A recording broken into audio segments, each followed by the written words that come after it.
To keep up with our most recent articles, remember to subscribe, like the video, and leave a comment with your ideas. It's amusing that you might think you understand someone after years or even decades of knowing them. I had always thought my brother-in-law, Laura's husband, Paul, was a good man. Yes, dependable, but perhaps a bit predictable. He was quiet, the continuous hum in the backdrop of my sister Laura's lively song.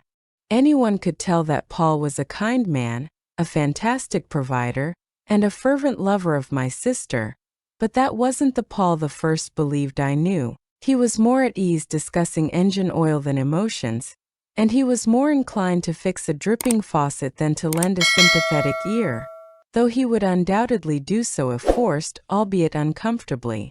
We got along well, the way in-laws do, with birthday parties, holiday meals, the occasional barbecue, courteous conversation, the sharing of family news, and the easy rhythm of people who are married rather than chosen. I didn't dislike him at all, for sure. I couldn't say I felt really connected to him, but I did respect him. There was always a limit between us that neither of us seemed willing to cross, a kind of courteous distance. I kept him in that box until that weekend at the old lake cabin, since he was Laura's spouse and the father of my niece and nephew. Everything kind of changed over the weekend. Nestled in the forests next to a serene, glistening lake, the cabin had been Laura's and my parents'. It was quaint, almost run down, yet packed with memories. Winters cuddled by the fieldstone hearth, summers swimming. Laura and I inherited it together after the deaths of our parents.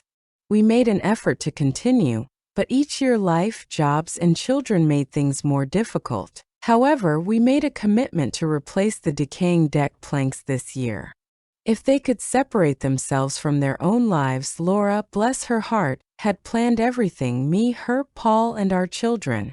Only my nephew Owen was able to attend, as it turned out. It was just Laura, Paul, Owen, and I going up for a long weekend of hard work, promising ourselves wonderful evenings by the sea, because my own daughter had a work conflict. The drive up was normal. Laura talked. Paul drove intently, occasionally making a sardonic remark that made Laura chuckle. Owen was in the rear, plugging in his headphones. I spent much of my time staring out the window, absorbed in my thoughts and taking in the familiar view as it passed. As we ascended up into the hills, the pine-scented air became colder. The typical low-grade hum of juggling, the impending physical labor and familial expectations, was the tension, if you could call it that. As usual, Paul was eager to get started. He was the doer, the pragmatic one. I assumed that while Laura and I took care of supplies and food, he would be overseeing the deck repairs. That was the typical dynamic. We got there late on Friday afternoon. The scent of wood smoke, dust, and memories filled the cabin. Paul walked straight to check out the deck while Laura and Owen began to vent. More out of duty than anything else, I followed him outside. The wooden building drooped dangerously, with wobbly railings and numerous obviously rotten planks. "Anna," he began in a quiet, solemn voice, "it's worse than I thought." The wood crumbled when he pressed the toe of his boot into a particularly tender region. This goes beyond simply swapping out a few boards. The entire substructure could be at risk. I could see that he was anxious because he ran a hand over his salt and pepper hair. Usually, he would simply confront the issue and square his shoulders. Felt strange. I hadn't previously observed the fatigue in his posture. "It might take longer than a weekend," he continued, glancing away from me and toward the serene lake, whose surface reflected the towering trees and the sun's faded hues. I saw Paul the Unflappable for the first time, and it was the first glimmer, the first tiny break. For a while he sounded vulnerable. Then he stood up straight. "Let's unpack the truck, organize the tools for tomorrow, and resume our work." But when we dragged suitcases, toolboxes, and coolers into the musty cabin, that fleeting moment stayed with me. Though I was unaware of it at the time, the stage was set for me to view my brother-in-law in a totally new way. The daybreak of Saturday was clear and bright, and it was surprisingly lovely. Birdsong filled the air, the lake glittered, and the weather was ideal for backbreaking work. Paul was already up, poring over some rough sketches he had created on a napkin while his coffee was brewing. He had that intense expression he gets while working on a task. Despite his youth, Owen was anxious to learn from Paul. Laura was humming as she arranged the kitchen. Felt useful and normal. With quiet patience, Paul guided Owen through the process of carefully prying up the old boards and checking the joists underneath. I carried water, moved tools, and assisted with removing the trash. It was laborious. As the sun rose higher, it pounded down on us. Muscles started to hurt as sweat trickled down. Disaster occurred about lunchtime while Paul was evaluating a particularly problematic joist underneath the deck, or more accurately, close to catastrophe. The temporary support beam they had set up slipped while he was lying on his back, attempting to gain leverage. After a piercing shriek from Paul and a terrible crunch of wood, there was silence. My heart jumped up and down. From the doorway of the kitchen, Laura cried out his name. White as a sheet, Owen scurried to the deck's edge. I arrived first and looked down into the dark area. Paul was pinned by the massive beam across his legs, laying in an abnormally still position. He had his eyes shut, his face twisted in agony. "Talk to me, Paul, Paul." My voice trembled as I yelled. Laura was crying on my side now. Owen appeared terrified and immobilized. No one moved for a second. The world seemed to stop. Paul's eyes then briefly opened. He winced. "All right." His voice was tight with anguish as he rasped. "All right, don't freak out. Laura, sweetheart, I'm all right." Simply stuck. However, he didn't appear well. He breathed shallowly. Despite the gloom, I could see perspiration dripping from his brow. When I saw Laura's anguish and Owen's terror, something else overcame my own panic attack. "Be calm and concentrate. That beam needs to be raised." It appeared quite hefty. "Owen," I responded, trying to sound as calm as possible. "That broadwood over there and the long crowbar are what we need.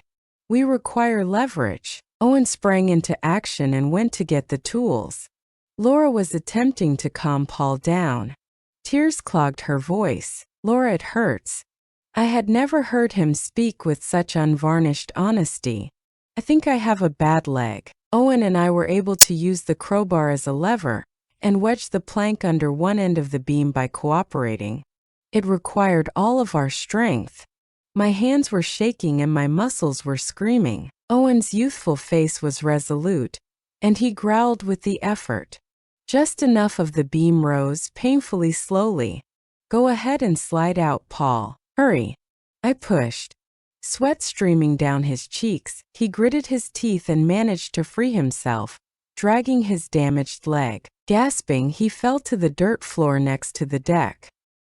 His shin was already swollen at an odd angle, and his left pant leg was ripped. Definitely broken. In a panic, Laura knelt next to him. "We must dial 911. However, cell coverage was scarce up here. We were aware of that. 1 bar, perhaps." Paul's eyes met mine when he gazed up at me, as if you were standing by the water's edge on a clear day. There was something else underneath the obvious agony. Resignation? Fear?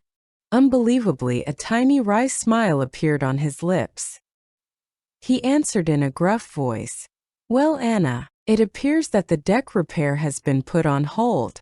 I didn't see Paul the capable provider, Paul the quiet fixer, lying there hurt, robbed of his normal competence, depending on us. I witnessed a man who was hurting and vulnerable, but he was still attempting to use comedy to calm the people around him. I had never seen that side of him before, and it struck a chord deep inside my chest. The courteous distance barrier didn't simply break down. It fell apart. It was a struggle to get Paul out of there. He was unable to walk, and if we could even obtain a signal to phone for assistance or guidance, it would take more than an hour to travel to the closest hospital. Medical transport wasn't really a function of the old truck. Laura's normal competence vanished in panic as she alternated between sobbing and desperate attempts to console Paul. Owen tried his best to be helpful, but he was quiet and obviously disturbed.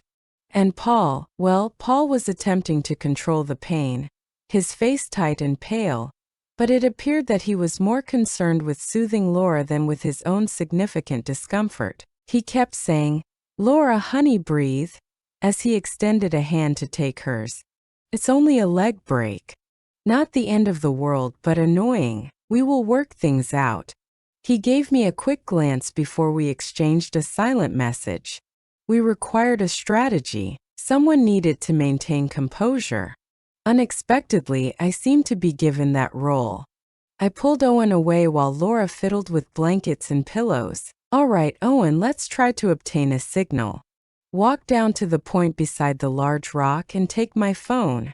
Make a 911 call if you receive even one bar. Tell them where we are and what occurred. Return immediately if you are unable to connect."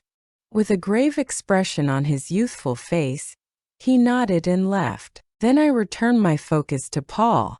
"What can I do, Paul?" I murmured softly as I knelt next to him. "How severe is the pain?" For what seemed like the first time, he gave me a serious look. There was a raw vulnerability in place of the customary guardedness. "Anna, it's quite horrible. Deep and sharp." Sucking in a breath, he winced and tried to move a little. "Laura shouldn't be overly concerned. She detests witnessing harm to others." Even though he was obviously in pain, I was still concerned about my sister. It was more than duty. It was intense love, a protective instinct exposed by the circumstance. "Paul, she adores you. She is obviously concerned." "We both are," I muttered. Before trying to transfer him, we had to leg in some way. Some basic first aid from years ago came back to me. I tore strips from an old bedsheet Laura found in the linen cupboard and discovered some reasonably straight scrap wood from the old deck. Paul's expression was unreadable as he watched me carefully attempt to immobilize his lower leg without making it worse. After a while, he whispered, "You're good at this. Steady hands." I answered, focusing on making the knots. "Just trying to help. It appears that you are typically the one offering assistance." He smiled again, one of those little wry grins. "I suppose roles were swapped today." We were silent for a long time, but it wasn't uncomfortable. It was laden with the gravity of the circumstance, our plight, and our mutual comprehension of his suffering. Laura hovered close by, bringing water and encouraging them, her nervousness evident in the air. Owen came back heartbroken. Not even a flicker, Aunt Anna, no signal. My heart fell. Plan B, all right. We couldn't remain here forever. He needed to be escorted to the truck so we could drive him out. It was going to be painful for him and hard for us to move him. We got him onto a makeshift stretcher we made out of some solid branches and an old canvas tarp. Then it took Laura, Owen, and me to lift and carry him over the rocky terrain to the truck's parking spot. For the most part, Paul endured it in stoic silence, but his jaw tightening and sporadic quick breaths revealed the pain he was experiencing. Owen grimaced as he strained with the effort as Laura sobbed softly. I had to coordinate, give silent directions, and make sure the movement went as smoothly as possible. Every time we looked at each other, there was a glimmer of appreciation and trust that was so profound. We weren't merely in-laws dealing with a difficult situation. We were two individuals who had never before depended on one another. The sun was starting to set, painting the sky in blazing hues that seemed to mock our predicament. By the time we managed to get him propped up on pillows and placed as comfortably as possible in the truck's rear seat, years of courteous politeness had been taken away, leaving behind something bare and surprisingly real.